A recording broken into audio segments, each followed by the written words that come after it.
Good afternoon, everyone, and welcome. My name is Arianna Vitali, and I'm Secretary General at the Coalition for Energy Savings. And I have the pleasure today to be your moderator for this timely event entitled ESCOs and EnPCs, Key Energy Efficiency Tools to Deliver Fit for 55. This event is part of the extended program of the EU Sustainable Energy Week, and it's co-organized by the following organizations: the BPIE, the Buildings Performance Institute Europe, EFIEES, the European Federation of Intelligent Energy Efficiency Services, and EUSEWO, European Association of Energy Service Companies. The objective of today's event is to learn more and to hear from experts how energy service companies and energy performance contracting can help delivering on the objective of the Fit for 55 package. With the European Commission having presented its package of proposal in July, and with the Council of the EU and the European Parliament starting to prepare their positions on the set of the legislative proposals, we will be able to hear today from our experts how ESCOs and energy performance contracting can help delivering energy savings and greenhouse gas emissions reduction on the ground. First, let me go quickly through the agenda of the day, and then I will also present few housekeeping rules. First, as you can see on this slide, we will hear from the European Commission, Veronika Jiříčková, and she will set the scene for energy efficiency services and energy performance contracting in Europe. Then we will have a presentation from Christian Spengler, ESCO member from Siemens. He will tell us more about energy performance contracts, best practices, and pooling of public tenders. After Christian, we will have Pascal Guillaume, EFIEES president, and he will share with us his perspective on how EnPCs can help buildings' energies. Finally, we have Jessica Glicker, BPIE project manager. She will present some insights and recommendations from the Ambience project. But before we start, let me give you a few housekeeping rules. First of all, we will hear all the 4 presentations, one after the other, and you will be able to ask questions directly to the speaker in the question and answer session that will follow the 4 presentations. If you have questions during the presentations, please put them already in the chat box, and I will do my best to cover all of them at the end. So you can see here on the slides where you can find the question and answer panel and where you can type questions. Please, when you type questions, introduce yourself and put your name and the name of your organization. If you have technical issues, also please use the chat box, and we will try to solve them on the go. Also, and before someone asks, today's presentation will be recorded, and we also will provide the slides to participants. So you will have all the materials. In addition, we would also like to hear from you and collect views throughout the webinar, and to try as much as possible that this webinar is interactive. To do so, we will use the WebEx polls that is directly integrated in the functionalities of WebEx. So as a start, let's test the WebEx poll, so to see and check that everything works properly. So you should be now able to see on the right hand of your screen the poll questions that comes up. I've already presented the agenda of today's webinar. You know everything about who our speakers will be, but also we would like to know more about yourself. So our first poll is an icebreaker, and we would ask you to present yourself and answer to the following questions. What type of organization do you represent? Are you from a national authority, from an EU institution, ESCO, manufacturer, industry association, NGO, academy, or other? So please answer, so we'll see if everything works. Thank you.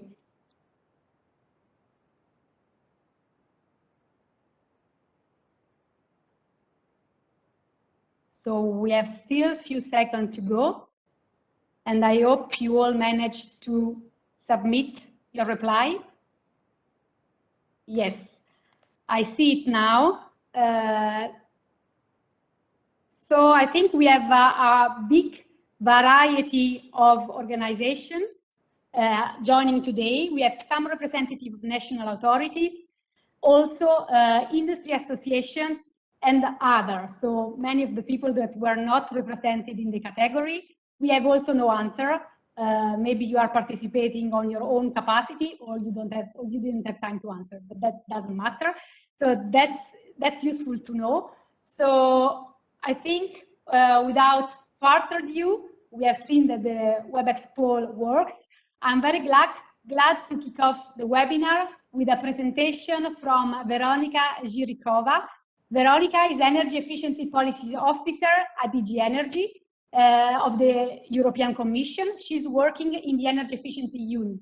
She's part of the team that is negotiating the recast of the Energy Efficiency Directive. Prior to joining the Commission, she worked at the Czech Ministry of Industry and Trade. So thank you very much for joining us today at this webinar. Please, Veronika, the floor is yours. Thank you.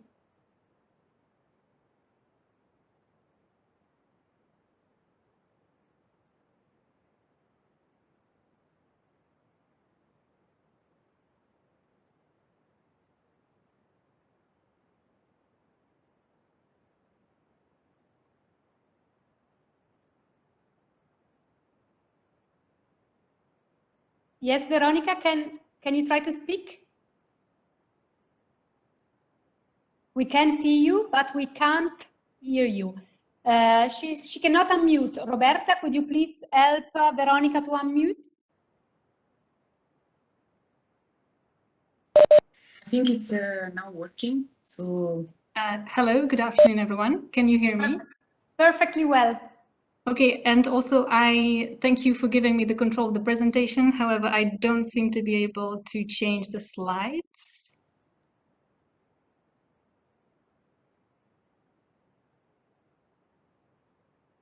Okay, it's now working.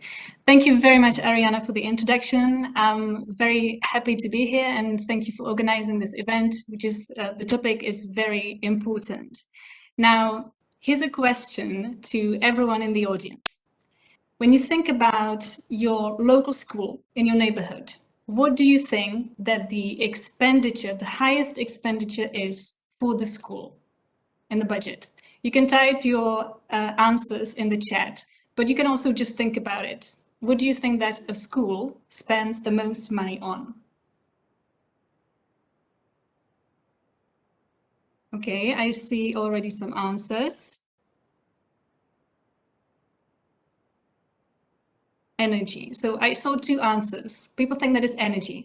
It's not energy, luckily. The highest expenditure for a school is annually is wages. So wages for the professors and teachers. But the second highest expenditure is on energy.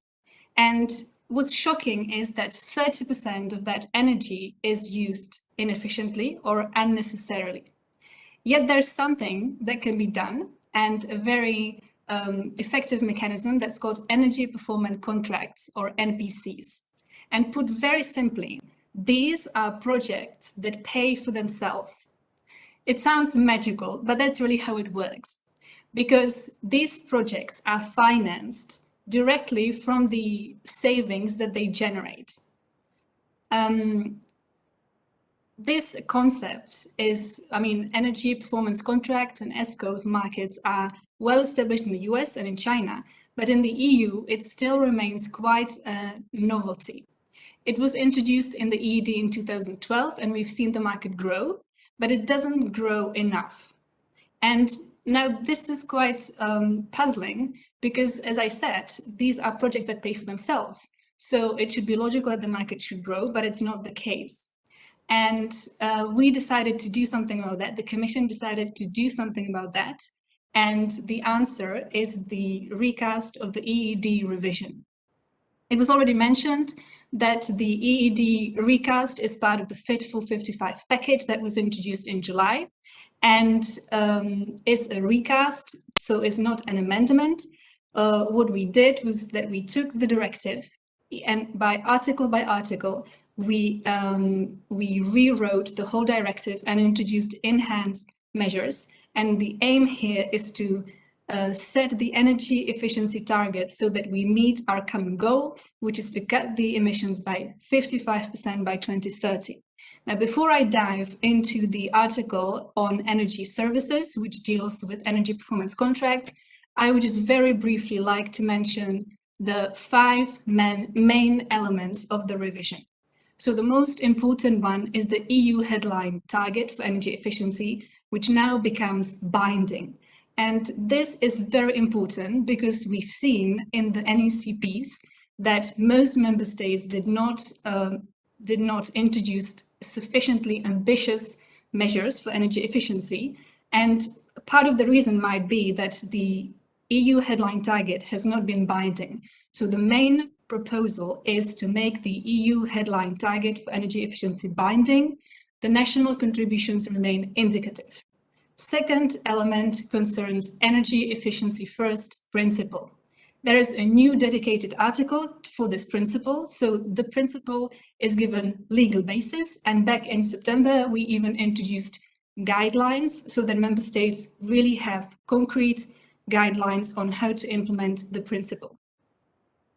Third element of the revision, strengthened energy savings obligation in end use. So what we propose to step up the ambition, starting 2024, all member states would need to generate additional savings in end use of 1.5%, which is an increase because right now it's 0.8%. Fourth element is stronger exemplary role of the public sector. There are 3 articles dedicated to the exemplary role of the public sector. We have a new provision on savings obligation in the public sector. This is a novelty. And then concerning renovation of buildings, both the scope and the level of renovations is enhanced. And last but not least, throughout the directive, there are many provisions which increase the focus on alleviating energy poverty and empower consumers, because we're seeing it right now. Energy prices are rising and it's a problem for the most vulnerable.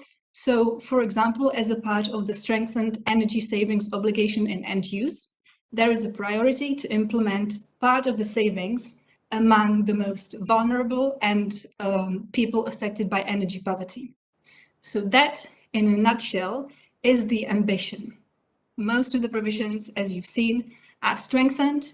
The EU headline target is made binding, and we really want to make member states and their governments to commit to energy efficiency to send a strong signal. Now, let's look at the article which deals with energy services and energy performance contracts. You might know that in the current EED is Article 18, but because we introduced many articles, the article now becomes Article 27. Now, we could say that the main goal is to increase the uptake of NPC by public bodies for renovation of large buildings. Why do we focus on public buildings? Because we see that the public buildings, they represent really an untapped potential. I already mentioned that we strengthened the provisions for the exemplary role of the public sector, and this is part of the package. So the idea is twofold. First of all, these provisions aim at increasing the demand. So public bodies for renovations of large buildings will have to be encouraged to use NPCs. And for renovations of large non-residential buildings, so for example, hospitals, schools, they will have to assess the feasibility of using NPCs. These are new provisions, and really the aim here is to create demand for using NPCs. This is accompanied by 2 other provisions on disseminating information, because we've seen that some of the barriers which hinder the uptake of using NPCs are lack of information, lack of awareness. So we will ask member states to disseminate all sorts of information. Firstly, on energy providers who are qualified, because we've also seen that there is lack of trust among public bodies and other entities who might be interested in NPCs, there is lack of trust towards energy providers. So member states will have to make publicly available a database of these energy services providers. They will also have to publish methodologies for verification, because we see that monitoring and verification is very important in order to assess the projects. And last but not least, we will ask member states to also make publicly available a database of ongoing NPC projects and the projected and realized savings. So all of this, together with the provision asking member states to set up advisory bodies and independent market intermediaries and one-stop shops, the aim here is to create a support structure to really tackle one of the barriers, which is information, lack of information. We want all of the information on ongoing projects, on qualified energy providers to be out there, to be used so that others can be inspired. But of course, this is not the only article which deals with NPC in the revision. There are important links with other articles. So I already spoke about the enhanced exemplary role of the public sector, but I will now go more in detail on what we propose. So the novelty here is that we propose the obligation for annual reduction of energy consumption in the public sector by 1.7%. Again, the aim is to create demand and to make governments commit to energy savings. Second of all, there is a strengthened obligation for the annual renovation. So the obligation to renovate will now concern all public buildings, not just buildings which are owned by central governments. And last but not least, there's the Article 7 on public procurement, and there is an enhanced provision where public bodies will have to assess the feasibility of long-term NPCs when they procure projects with significant energy consumption. We've seen that, for example, in public procurement, what deters from using NPCs are complex procurement procedures. So the aim here is to simplify it. And finally, there are also important links with Articles 11 on energy audits, Article 26 on skills, and Article 28 on finance. So what is new in the Article 11 on energy audits is that the criteria for the obligation to conduct energy audits is changed from the size of the enterprise to the energy consumption. So what we have right now, we say that the criteria is SME, the size of the enterprise is the determining factor. What we propose is to set a threshold of energy consumption, and when an enterprise uses or surpasses this threshold of energy consumption, they will have to conduct energy audit. And energy audit is very important because very often it is the mechanism which enables the enterprise to see how much energy they use. The results of the energy audits will have to be shared with management. And, when the management sees that they use a lot of energy, then maybe they will call on an NPC to implement energy efficiency measures. So energy audits, a very important part of the revision. Next, I already spoke about it. One of the barriers to an increased uptake of NPCs are skills. And so Article 26 deals with that, and we propose clearer and stricter provisions on skills and accreditation schemes and certification schemes, and member states will also have to assess these schemes every 4 years. And the aim here is to, as I said, there will be demand, but we also need supply and kind of enabling framework. So the aim here is to have the skills that we need on the market in order to implement the NPCs. And last but not least, Article 28 on finance. The aim is to increase existing funding, but also create new sources of financing. and also not only use public funds, but private funding. What's important here is that there is a link with the Social Climate Fund, because as I said, energy poverty is an important topic. So as you might know, parts of the revenues from EU ETS will go to the social fund, and this will create more revenue for NPCs. So that, in a nutshell, is what we propose in the EED.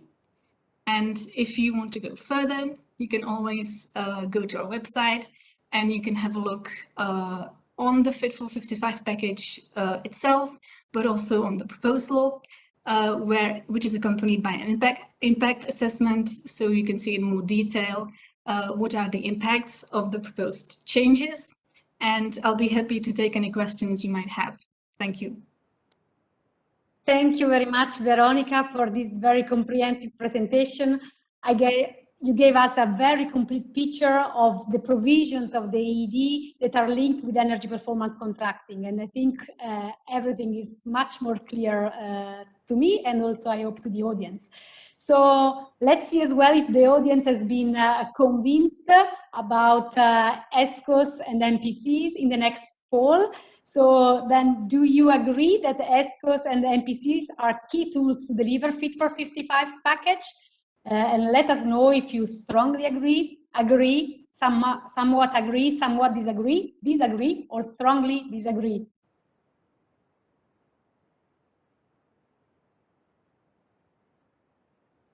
You have still some remaining seconds to vote, but I guess this question is pretty straightforward. So let's see if we have the poll results. Not yet.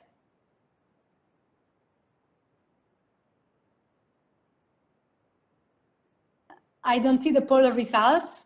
So, or there is I think there is a technical hiccup. So in the meantime, I'd like to thank you again, Veronika, for her presentation. If you have questions, please put them in the chat box. The poll results have arrived. So I think the majority of you are convinced, and whether strongly agree or agree that NPCs are key tools for deliver the Fit for 55. Now that we know that these are a useful tool, I think we can hear from Christian Spengler how this is doable and how energy performance contracting can be used on the ground. Christian is a EUSCO member from Siemens, working as Vice President Finance at Siemens Smart Infrastructure. So he will give us a flavor of the how, as he will present best practices and examples of successful building renovations through energy performance contracting, but also he will present his views on how the framework for NPCs can be further strengthened and the potential can be further unlocked. So, Christian, thank you for joining us today, and the floor is yours. Thank you, Arianna, and it's an honor to speak on behalf of EUSCO. I will start the presentation of some sort of with a dream and vision, close the presentation with a wish list, and in between we do a reality check, and I will showcase sort of a concrete project that we have had. First, sort of the vision. What is sort of the vision of EUSCO? And eventually what has been discussed before, so the world where we fully sort of take the benefit of energy performance contracting, it is a huge lever to utilize and decarbonize the European building stock, to improve the well-being of its citizens, and also contribute to the reduction of energy poverty. So that's some sort of a credo and vision that we would like to achieve. Now, if you talk about sort of energy performance contracting, what does it work, and how does it sort of what does it consist of? And if you look from a customer's perspective, which is a local municipality, local school, there is always sort of the push on how much do we have to invest. But if we engage in energy performance contracting, I will elaborate further, but there is much less investment, and there is also sort of a much less risk for the entity that's holding the benefit. We're also having a very much reduced energy consumption. By average, it's between 20 to 30% of energy that we can reduce on brownfields, on existing buildings. We also benefit because we're looking at sort of a deep retrofit in the buildings. So definitely as a result, improved indoor and environmental quality. Also like sort of air quality will be a huge factor. One important aspect, if you look at sort of retrofitting buildings and improving the energy efficiency, it is a huge local value add, and it has a direct stimulative impact into the building because it is something that is developed and deployed on site. It is not something that you can import as a product as such, but the whole value creation is a very large local value add. We also see many examples where if in a municipality there is one large building like the mayor's hall or something, but there are segregated separate office buildings and separate sort of premises, it is also possible to bundle sort of a number of different buildings into one project and have a holistic approach on how a municipality can reduce their energy consumption. And of course, when we look at sort of a balancing and what the future could bring, there is also an increased resilience that can be shown in energy performance contracting if it's combined with other technical measures. So how does it really work when we look at energy performance contracting? Every building has sort of a baseline consumption that's embedded. So that's a standard heating, ventilation, cooling, lighting, etc. And this has just sort of an average annual consumption. Now, once any ESCO is entered into this building site, we're first analyzing the energy flows. Where is this energy being transmitted? Where does the fresh air, the cold air, where is it funneled? Where does the heat go? Where is the heat wasted? And this is sort of where we have the first lever to say we will reduce, after the analysis, we will reduce the consumption and implement improvement measures. This is a direct impact. Once we improve these underlying assets, there is definitely a reduced consumption to the benefit of the building owner. Of course, this would be as a first contribution to the savings compared to the initial baseline. Now, this is like the investments does not have to be borne by the municipality. That's borne by the ESCO. And of course, the ESCO is now asking for some sort of a financial security. So we would enter into a long-term performance assurance, a guarantee phase, which means that the savings that we have initiated and identified are actually guaranteed. So if the savings do not materialize, the companies would compensate for the so-called shortfall savings. Of course, this long-term guarantee phase and performance assurance, that's something which will have to be compensated by the building owners to the ESCO. Savings to pay the services, but it's always less than the total savings that could be materialized. And this is sort of this self-propelling project setup that the guarantee that whatever you save is more than what has to be compensated to the ESCO. That's exactly sort of the self-finance project scheme that has been established and is proven to be successful. And of course, once the lifetime of the performance assurance project has elapsed, the full savings will be to the benefit to the building owners. Now, as an example, and Siemens received an award for the city of Essen, the mayor's hall, and the installation took approximately 8 months.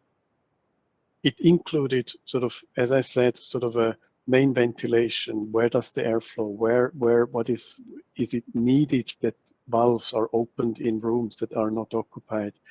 Looking at different sensors, we reduced 2,600 induction with fan coils. We're looking at the heat distribution, cooling supply, optimizing the light, etc. All measures that were to the benefit of the infrastructure. But we also included continuous energy monitoring. So it's a constant sort of a validation of, can it be that an engine is running 24/7?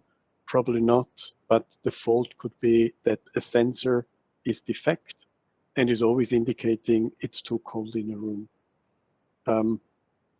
Could be different measures for ventilation. The resistance on filters could indicate that there is a soilage on the filter, so it needs early replacement, even though the normal scheduled maintenance was only due in next March.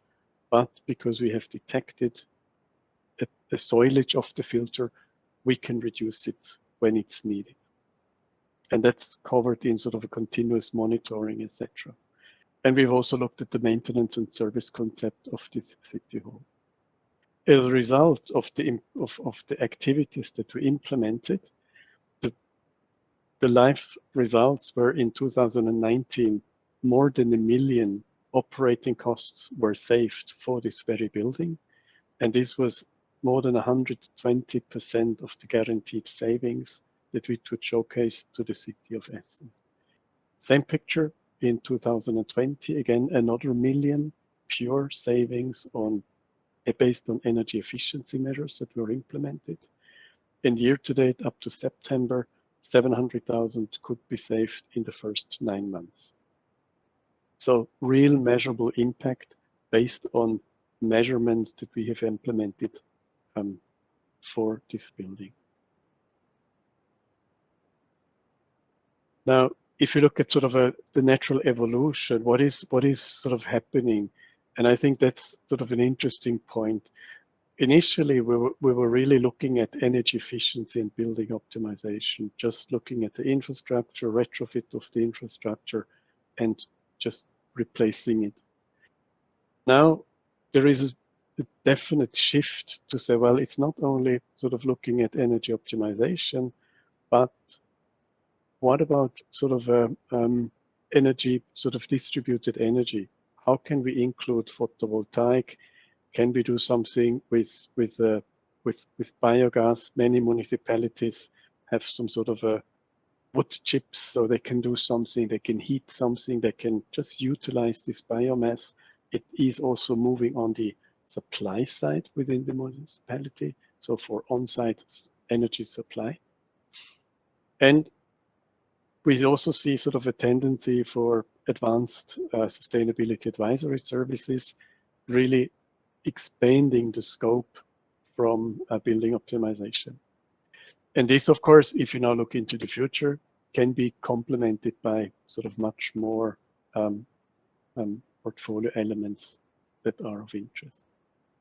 Finally, to close, I said I will sort of close with a wish list. So if you look at the Energy Efficiency Directive, it is sort of a clear wish list that the enforcement of energy performance contracting could be sort of enhanced or mandated whenever economically and technically feasible. We also think that sort of the energy, sort of the renovation rate of 4%, that should be achieved. Currently, it's less than that, but I think the momentum should be increased. And also, sort of, we see that it does make a lot of sense to have a local ESCO organization to help them with technical assistance and help them to introduce energy performance contracting in the respective countries. Thank you, and very happy to be available for questions or chats, etc. Thank you, Christian. Thank you very much for this interesting presentation in which you combined practical examples, but as well your wish list on how to improve even further the Energy Efficiency Directive. So I would like to hear now from the audience. What do you think about the different measures that can be taken further to improve and unlock the potential of NPCs? So you see the questionnaire on the right. The question is, which legislative or non-legislative measures are key to unlocking the potential of NPCs? And you have different choices. Obligation for public bodies to use NPCs where economically feasible. Public body oversight throughout a dedicated national authority and standardization requirements. Requirements to promote best practices. Incorporating active elements such as demand-side response. Addressing the quality and lack of certified professionals.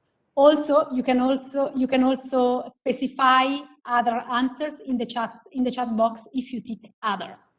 So you have about 50 seconds to read again the question and vote. Thank you.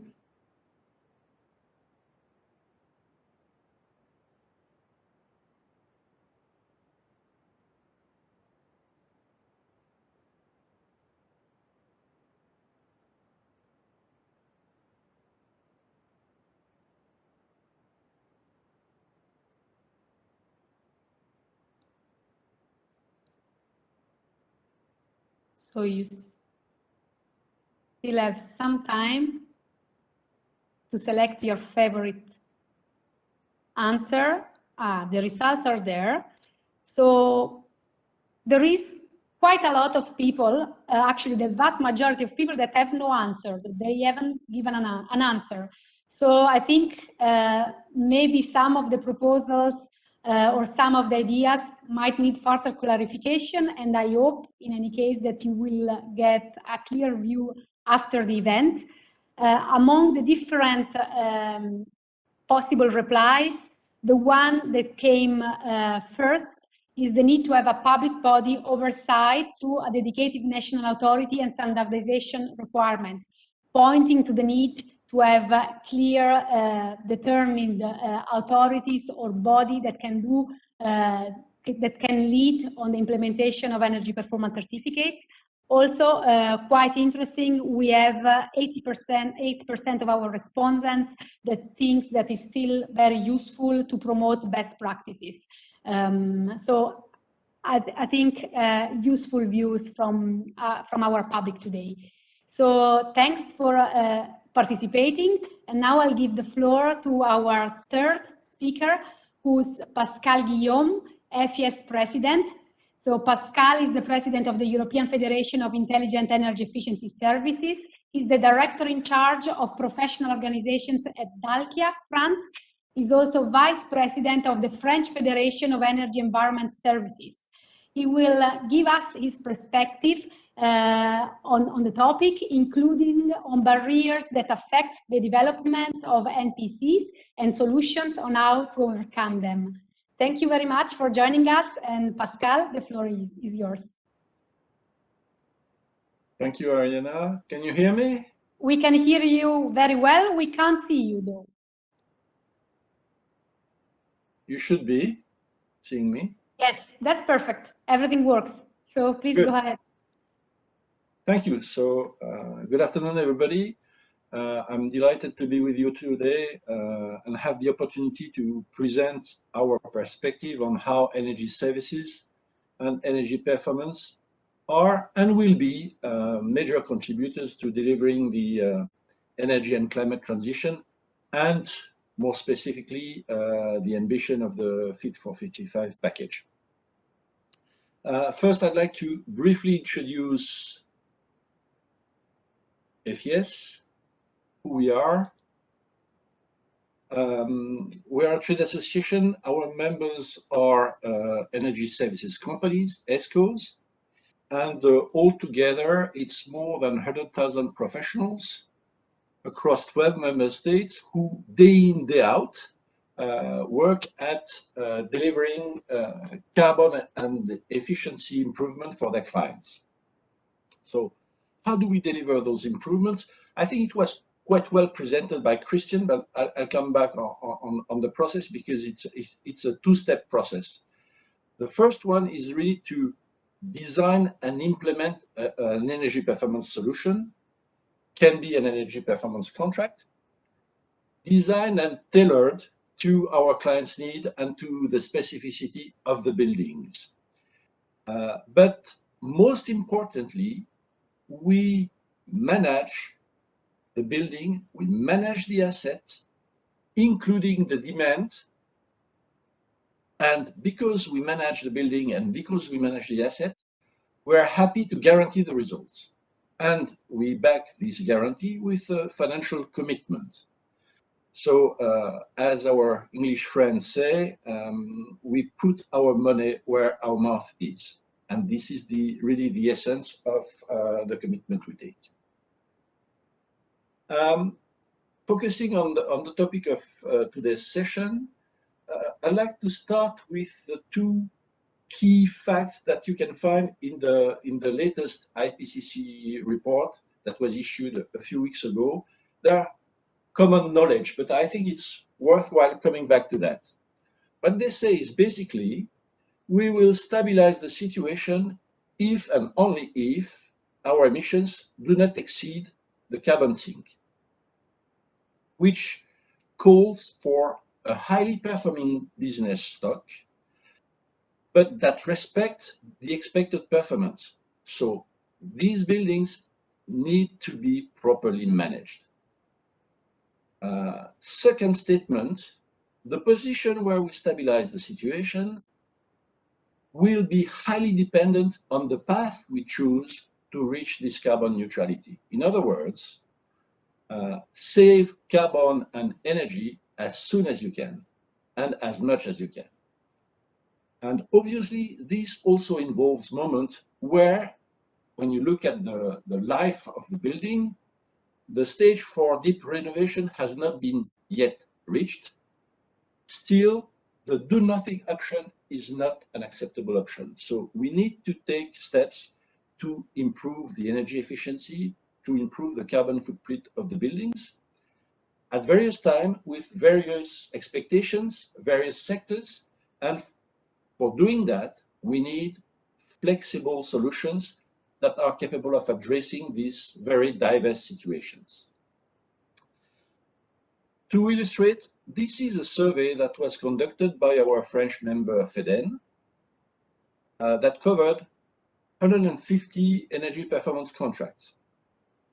Quite a reasonable sample, because you can see it covered more than 7 million square meters, 3,400 buildings, and as you can see, a huge diversity of sectors, a few in the industry, certainly not enough, and it's probably an area where more focus should be put.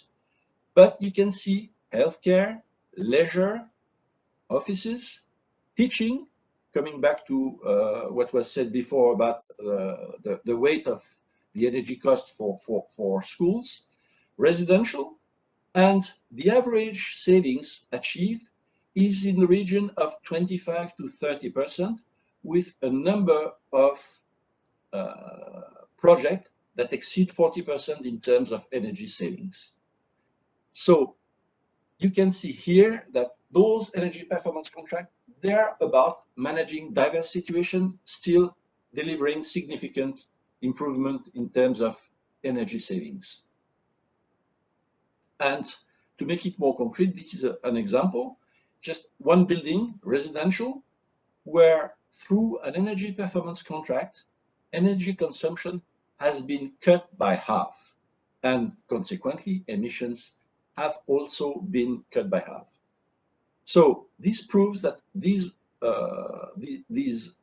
contractual arrangements not only deliver the expected results, but they are quite significant when the time is right. So the question is, why does such a good solution not flourish more? Why is it not more adopted, developed in the marketplace? There are a number of good but mostly bad reasons for that.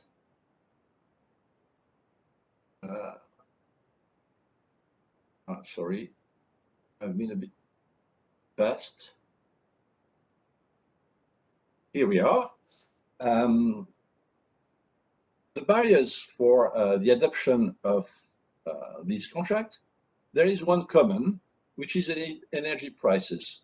So we need to have the right economical balance to get people to commit to what is sometimes quite a significant investment. And let me state it quite clearly, I'm not saying that the current situation is satisfactory. What we need is not huge sky-high prices in terms of energy, because they create other problems, like, for example, energy poverty. What we need more than very high price is stable, progressively increasing prices. And for that, we believe that a well-designed carbon pricing policy is certainly a good lever.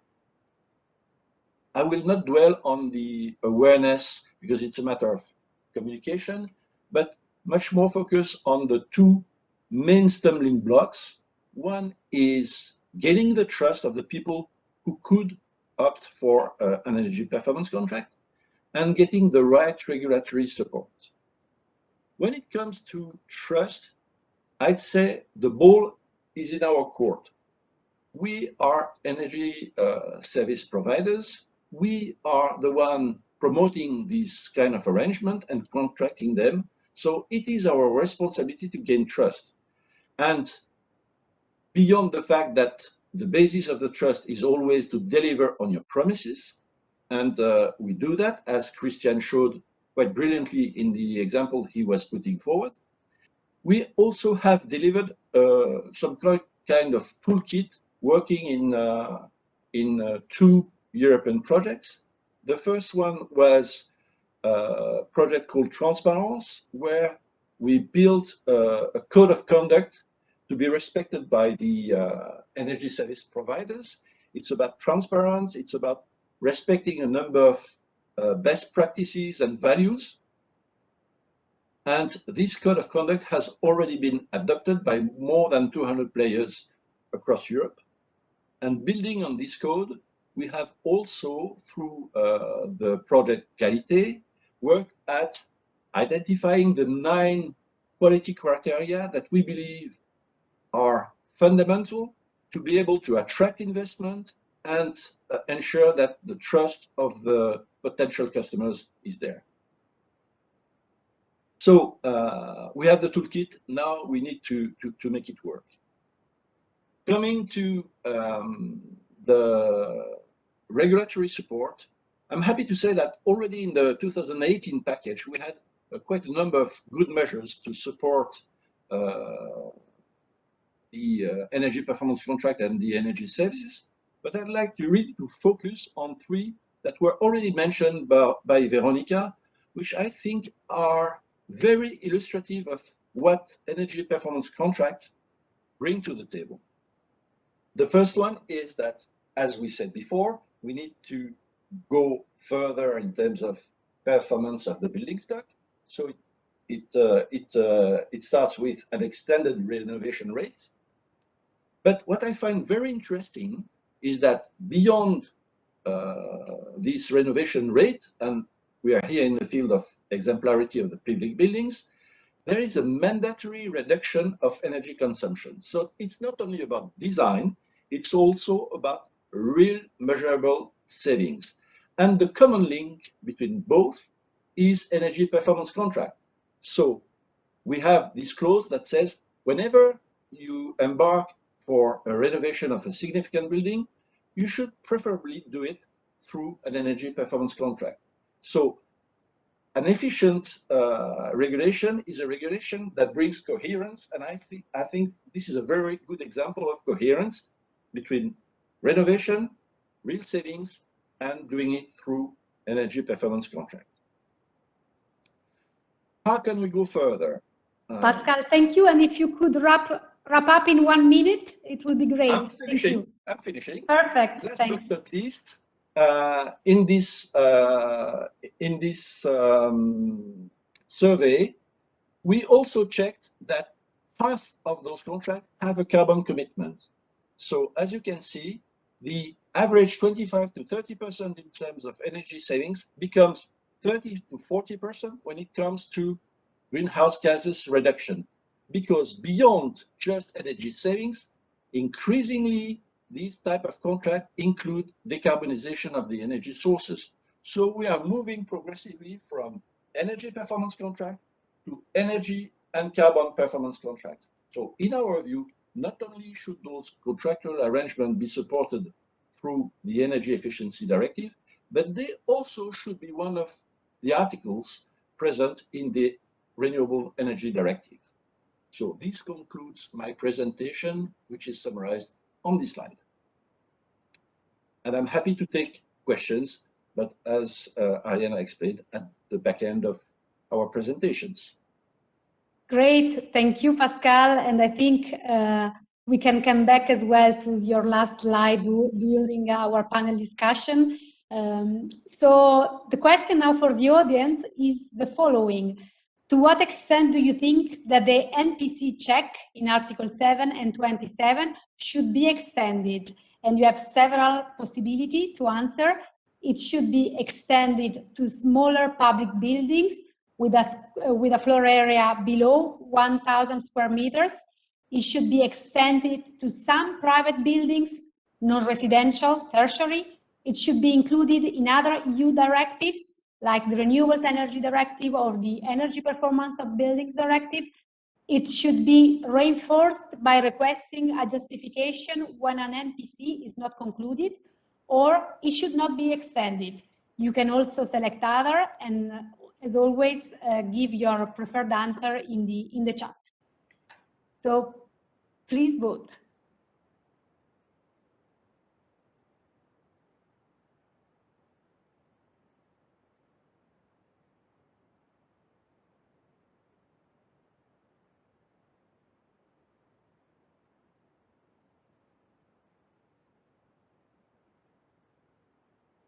Some few seconds more to cast your vote.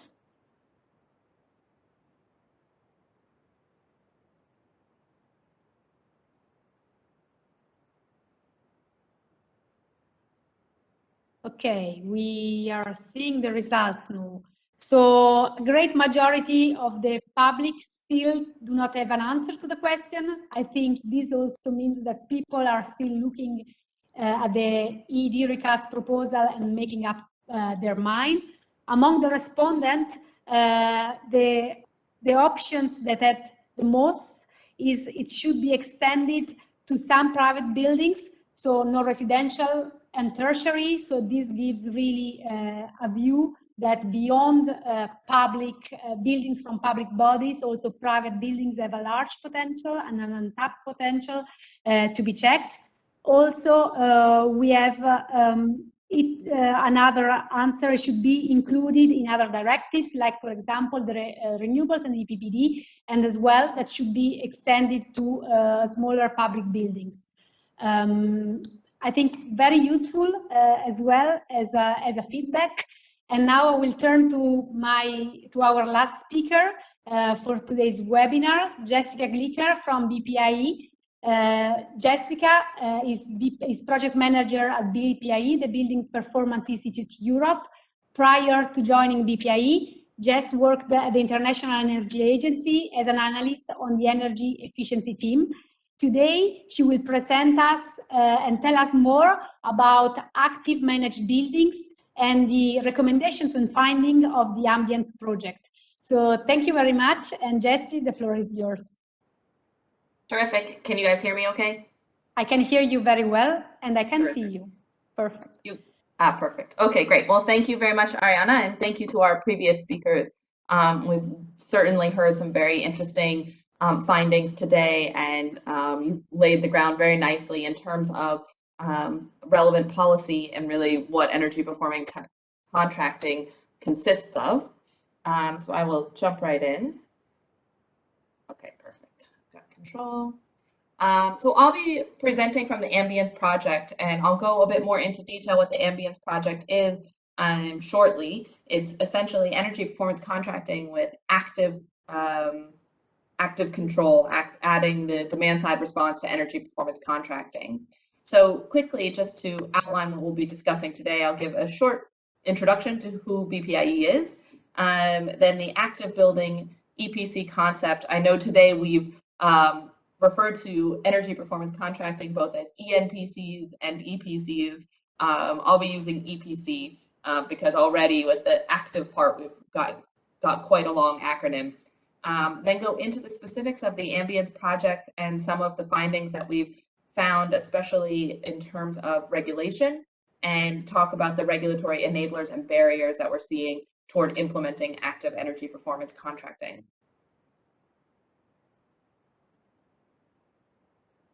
It's an animated slide. So just a little bit about Buildings Performance Institute Europe.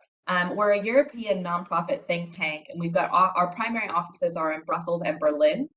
We conduct independent research to improve the energy performance of buildings across Europe, and we provide policy advice on building regulation from design to implementation, and we have been in operation since 2010. So last year we celebrated our 10-year anniversary. So taking a look at buildings, just to take a step back into why this is so important that we're having this discussion, the majority of the European building stock was built before 1975. So we're in an aging building stock, and considering that buildings account for 40% of our total energy consumption and 36% of our CO2 emissions, it's incredibly important to take a look at how we can reduce both energy consumption and our CO2 emissions. And of course, I think when anyone hears this, the first thing you need to think about is how this will be financed. So we've seen several ways already today that energy performance contracting can be used to finance energy renovations to decrease our total energy consumption and decrease our CO2 emissions. So with that said, the Ambience project really wanted to look at new opportunities as buildings become smarter and more digital. So really taking into account what we can do to leverage the digitalization of buildings and use this to combine it with energy performance contracting to really achieve deeper energy reductions. So I'll be going over a bit about what this means for the business model of energy performance contracting. The vision and mission for the Ambience project is the electrification of energy performance contracting. So to improve the economic attractiveness of building emissions reductions by combining energy efficiency improvements with electrification and active control. So really taking that the energy performance contracting model just a step further, ways that the process can be simplified or further enhanced. So a bit about the Ambience Consortium. We're 8 partners and representing 4 countries across the EU.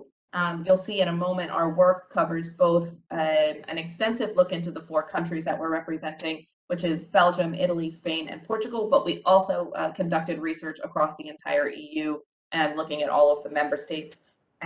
We're a Horizon 2020 project, and we started in June 2019, and we will be finishing up in May 2022.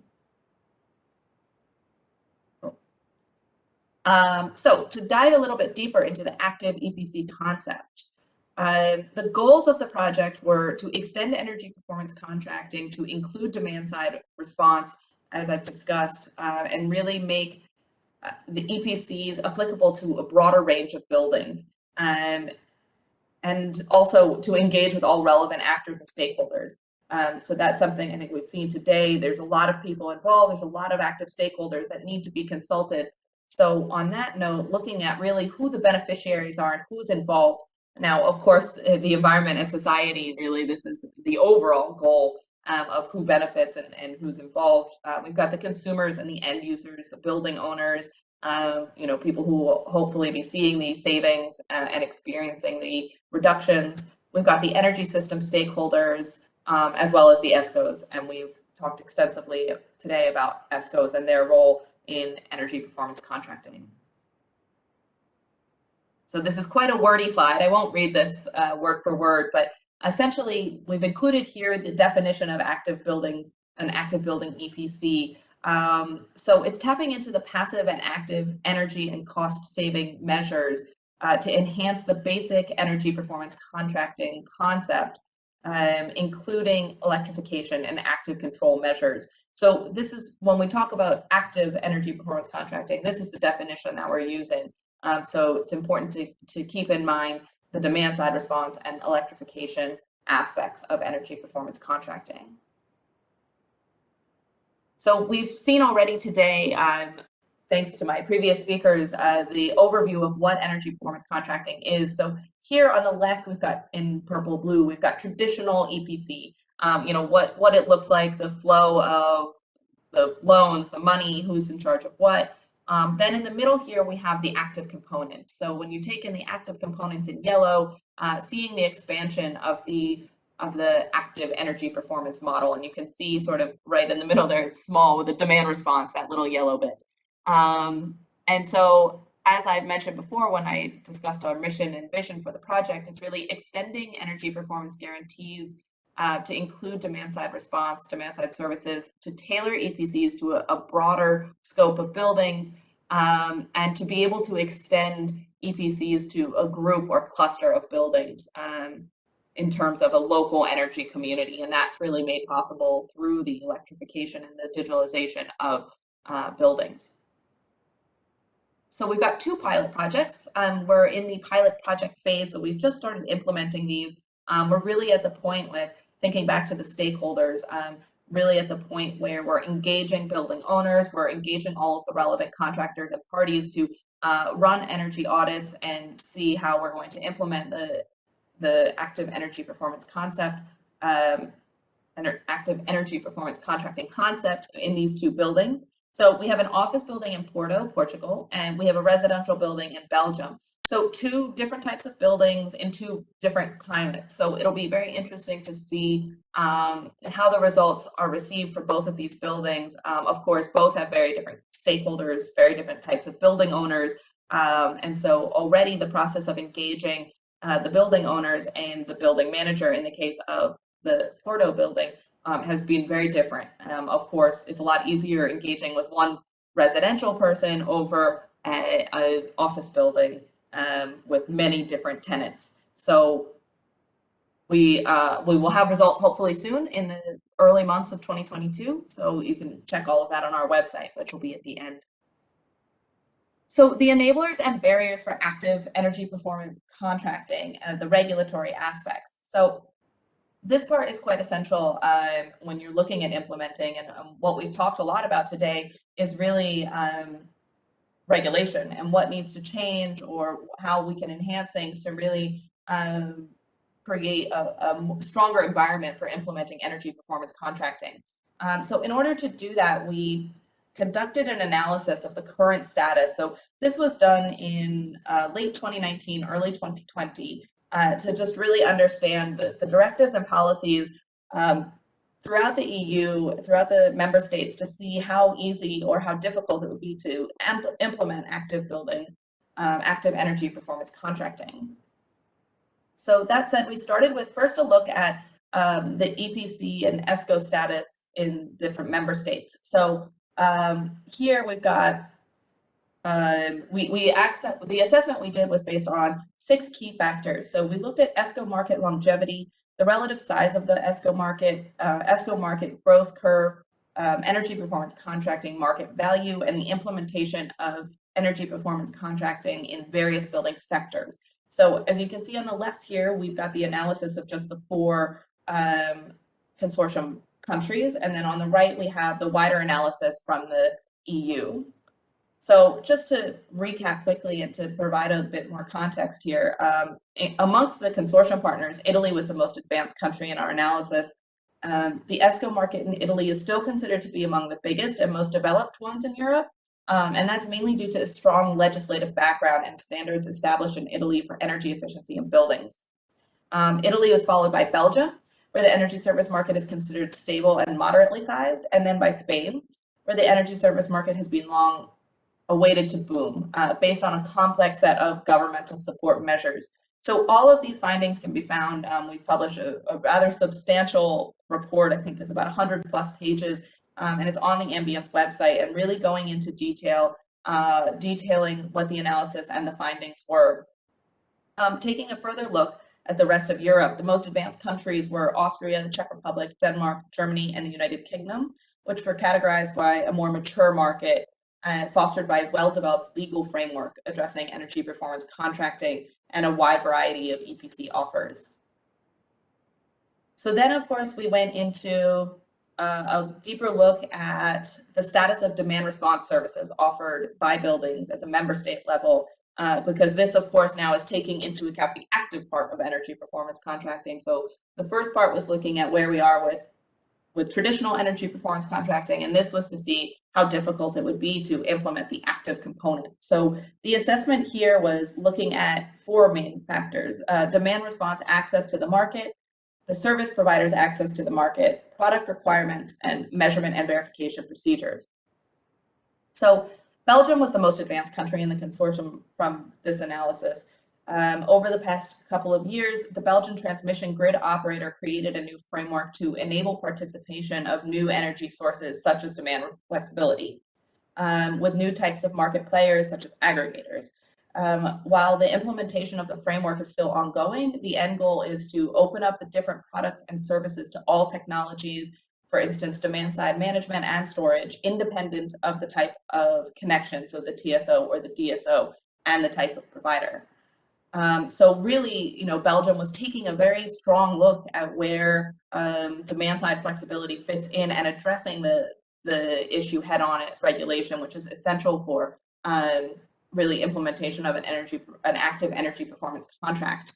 So the Italian Regulatory Authority for Electricity, Gas, and Water undertook a complex review of the process of the ancillary service market toward an opening to the participation of new subjects by introducing aggregators. So this also, Italy followed Belgium in this look really at how to implement active energy performance contracting.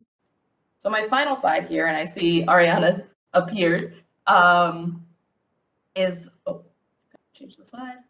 the lessons learned so far. So it's very dependent in terms of implementing an active energy performance contracting. It's very dependent on the status of the member state. So what's the status of current traditional ESCO and EPC deployment, and what is the status of regulation in terms of including storage and demand side response, given the regulatory framework. The EU is undergoing change and analysis regarding demand side measures. This is happening quite a lot. So within each member state, staying up to date on what's happening. Pilot projects will be essential for bringing such efforts to scale. This is something that's been mentioned several times now in our overall presentations today, that pilot projects and really understanding best practices and knowledge sharing is essential to this process, and really a lot of transparency is needed in terms of implementation, and establishing strong standardized monitoring and verification is essential. That's something that's constantly discussed when we're talking about energy efficiency measures, and making sure the right approach with the building owner. I think sometimes this part is lost because we're thinking so high level that really engaging the stakeholders is key. And with that, thank you very much. This is all the Ambience information you need to follow us and check what is happening with our upcoming developments. Great, Jess, thank you. And don't forget to follow all the developments of the Ambience project. I very much liked your presentation, your insights from the country, from the member states perspective. So I think to make the link with that, it would be interesting to hear from our public whether do you think that your region, country would be able to implement active energy performance contracting. And so you can select yes, if information is available on how to do so. No, there are still too many regulatory barriers or other problems that impede the take-up of active contracts, or I don't know, I need more information. If you have other suggestions, please as well put them in the chat box. And you have 30 seconds left to answer to the poll. Thank you.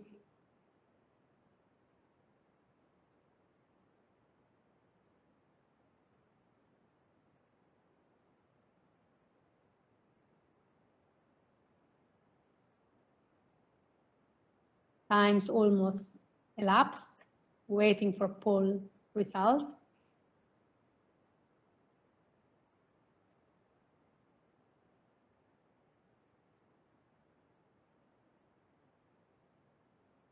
So among the respondents, the answer that was selected is yes, if information is available on how to do so. So this indicates that there is, of course, an appetite to implement active energy performance contracting. However, that information is still needed in support of that.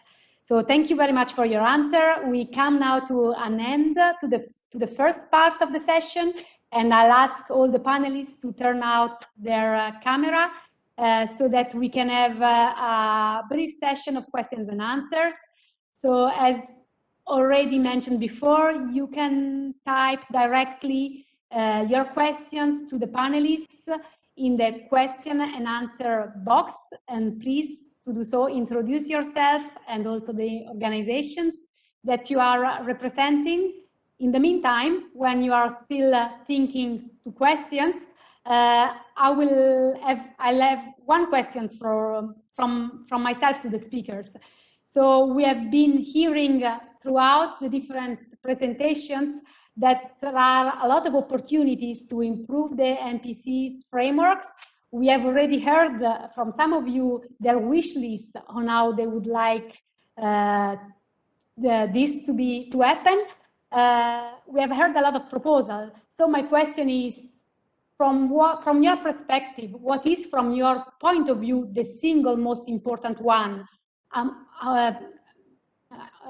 between the many different windows of opportunities of the files? Please select one that it's the most important for you. And I don't know who would like to start with that. Maybe Veronika, if you want to start. I know that you take a package approach, so I don't know how you want to answer to that question, but maybe you want to try. I think there are two important measures, and I already mentioned one of them in my presentation, and that is government commitment. Because we saw it when the EU headline target was not binding, member states and their NECPs committed to less ambitious targets. So I think, and we also observed that there is market inertia, so the market itself will not ensure an increased uptake of NPCs. So I really think that the government has its part to play, member states, and to really set the ambition high, because maybe you won't reach 100% of the ambition, but you will reach 50%, and this will still be higher than low ambition.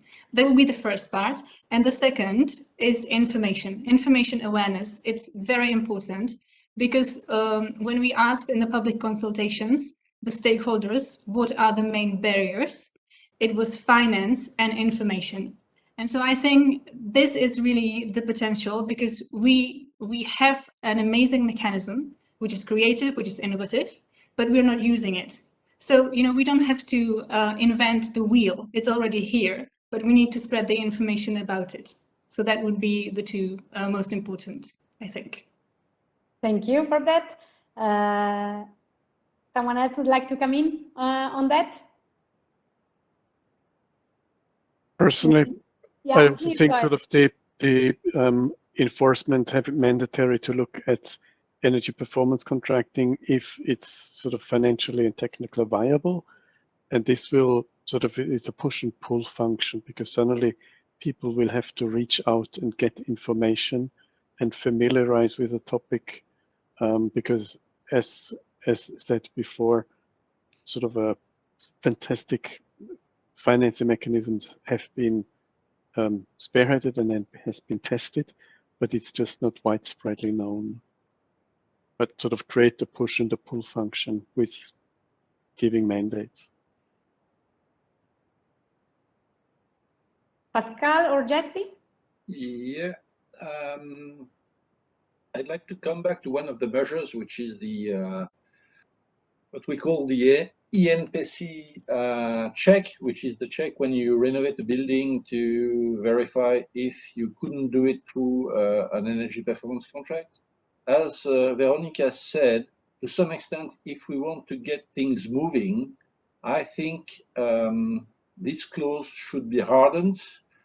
And to some extent, if you are not selecting to go through an energy performance contract, you should justify why you don't do it. It should be really strengthened as a mandatory first option, I would say. This is my first statement. And the second one is coming back to this issue about trust. There are a number of clients who hesitate to go for an energy performance contract because the trust is undermined by a perceived complexity. So the way we should go about energy performance contract is there is real complexity in building up such schemes, but we should keep it for ourselves and present solution in a way that is more attractive and make sure that all the complexities of the solution are handled in a way that is not refraining people from thinking, oh gosh, this is too much hassle, I don't feel comfortable with it. I think that's a very valid point.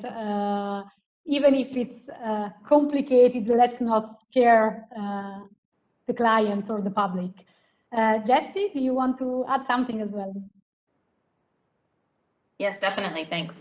I think, yeah, I would reiterate the three answers that we've already heard for sure, and information sharing, I think, is essential. One of the additional things I would add, although it's not so much tied to regulation, is I think there's a good opportunity, especially with InvestEU, to provide a guarantee for energy performance contracting, because I think that helps potentially with trust, but also with helping calm the nerves of people who are unfamiliar with energy performance contracting and really only see a loss. So providing some sort of guarantee via the available funding in InvestEU. Thank you very much. That's, I think, a really useful input. I don't see questions coming in the chat, but during the registration phase, we had a question already in advance from one of the participants that actually linked to what, Jesse, you were just explaining.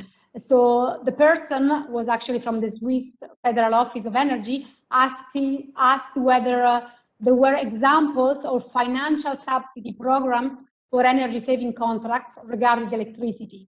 So do you know anything of that kind, any type of programs, subsidies that can be used for energy saving contracts or as a guarantee, as just mentioned?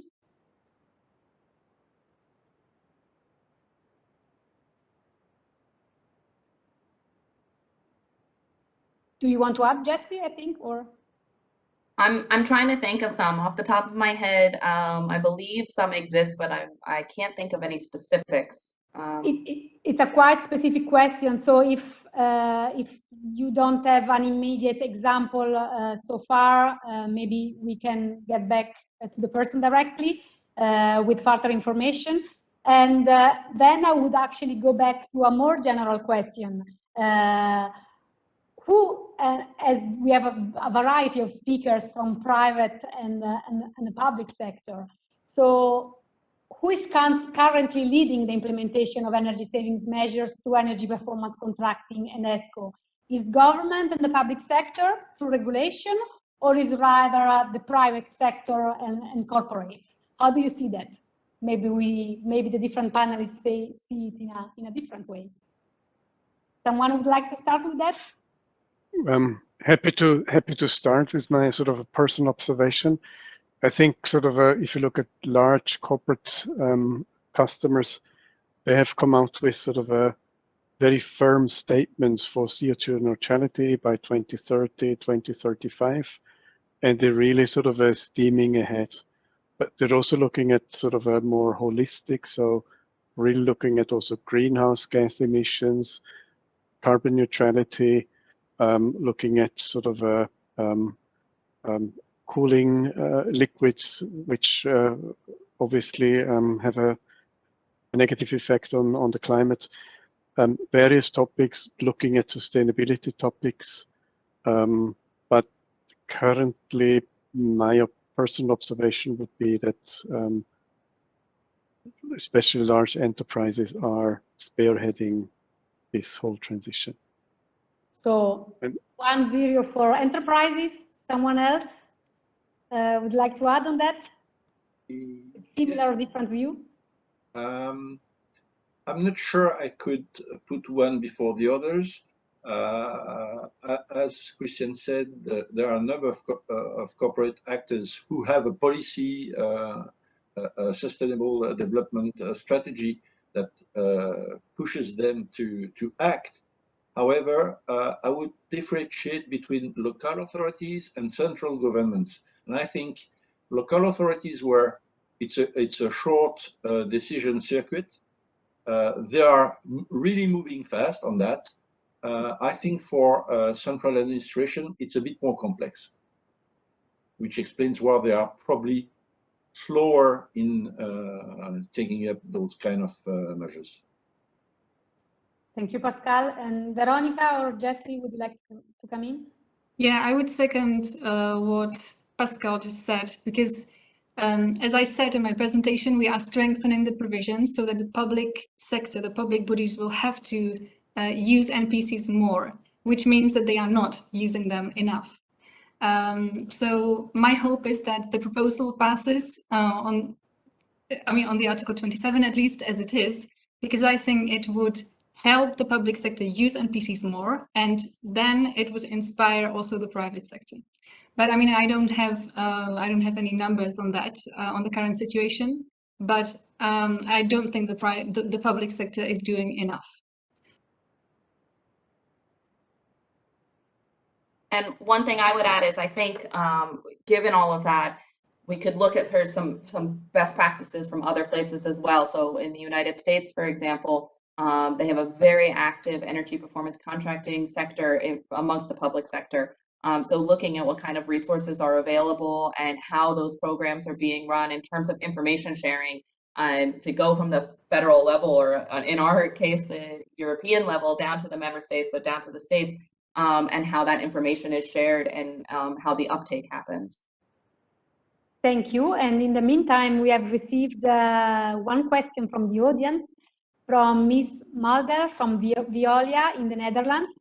So I'm reading: we see in the Netherlands a lack of qualified personnel to actually execute this type of project.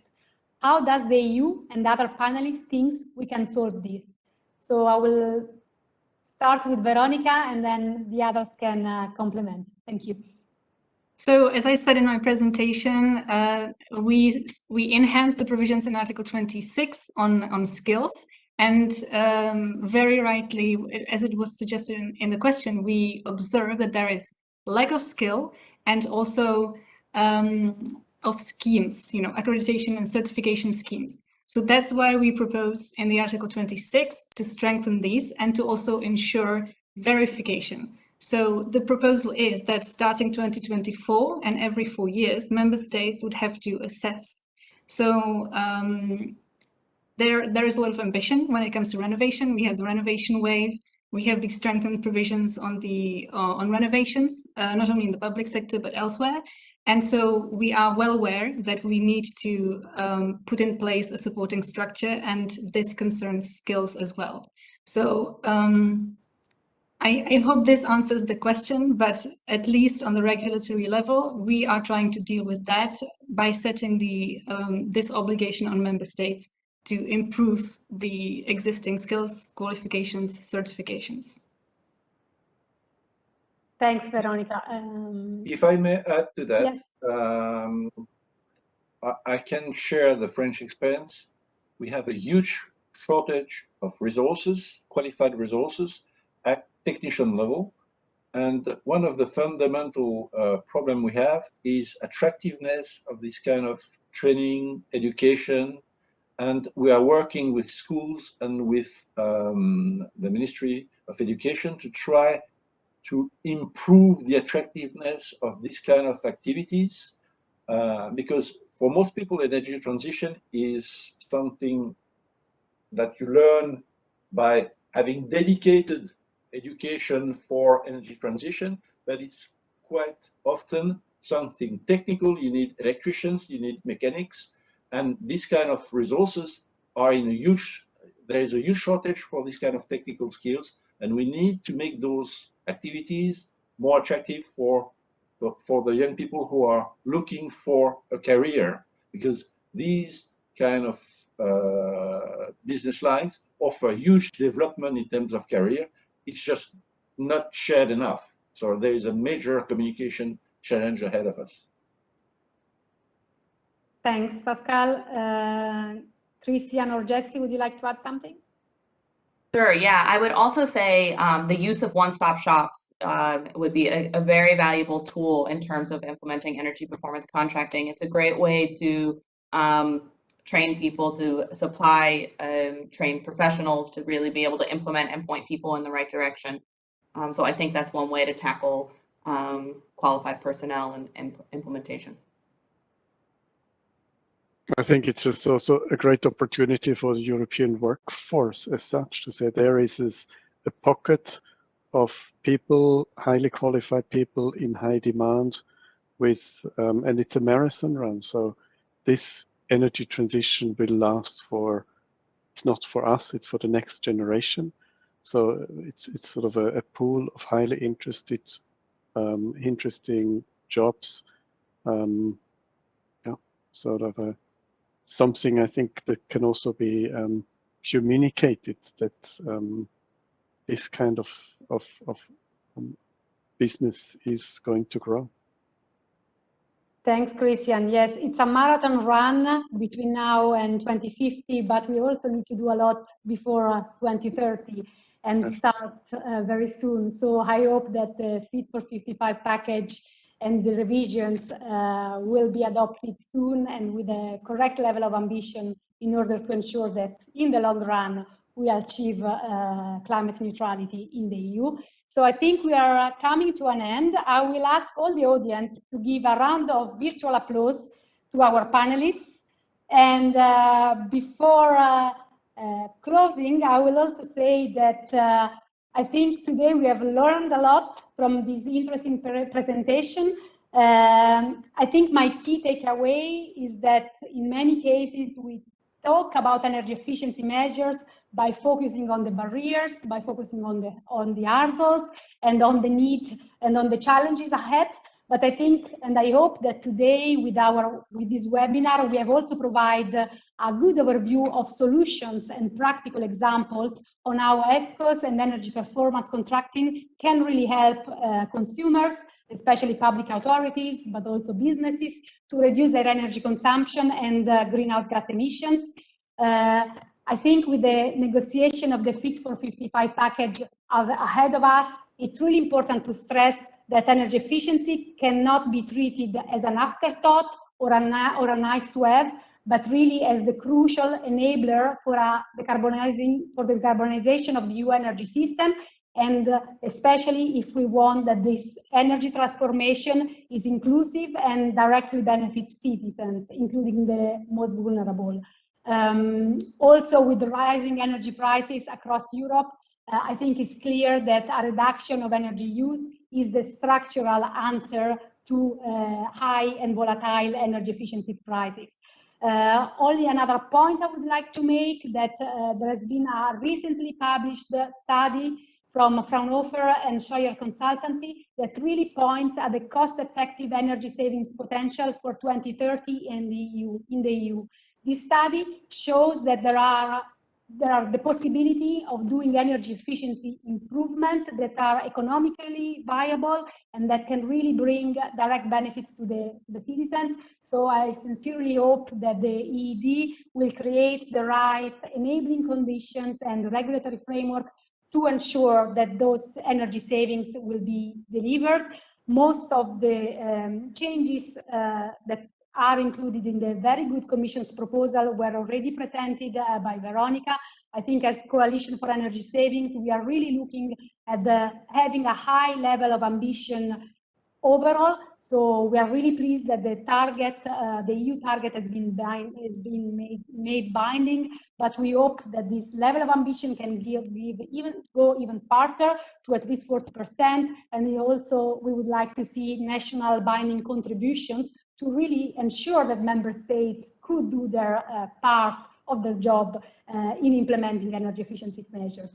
And in any case, I hope that with the event of today, all of the audience has also learned how energy performance contracting and energy services and ESCOs can be part of the solution and can really help achieving higher ambition and in energy efficiency, and also to bring down emissions reductions in Europe between now and 2030.